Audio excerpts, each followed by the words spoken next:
ఈనాడు కార్యాలయం మీద రాళ్ల దాడి జరపడం హేయమైన చర్య. దీన్ని ఏపీడబ్ల్యూజే రాష్ట్ర కమిటీ తీవ్రంగా ఖండిస్తూ ఉంది.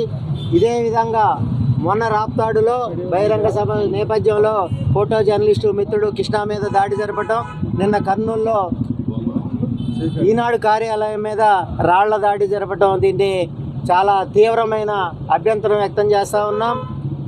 ప్రజాస్వామ్యాన్ని కాపాడాల్సిన అవసరం, మీడియాకు స్వేచ్ఛనివ్వాల్సిన అవసరం ప్రభుత్వాలకు ఉంటుంది. రాష్ట్ర ప్రభుత్వం కానీ, ముఖ్యమంత్రి జగన్మోహన్ రెడ్డి గారు కానీ, అదేవిధంగా డీజీపీ గారు కానీ స్వేచ్ఛగా మీడియా తన పని తాను చేసుకునే విధంగా ముందుకు తీసుకెళ్లాల్సిన అవసరం, ఆవశ్యకత రాష్ట్ర ప్రభుత్వానికి, పోలీస్ యంత్రాంగానికి ఉన్నది. కానీ వారి యొక్క సూచనల మేరకు, వారి యొక్క ఆలోచనలతో పాటు, వారి యొక్క ఆశీస్సులతో ఈ దాడులు కొనసాగుతున్నాయి అన్నట్టుగా అనేక విమర్శలు కొనసాగుతూ ఉన్నా ప్రభుత్వం వైపు నుంచి, పోలీసు యంత్రాంగం వైపు నుంచి ఒక్క ప్రకటన కూడా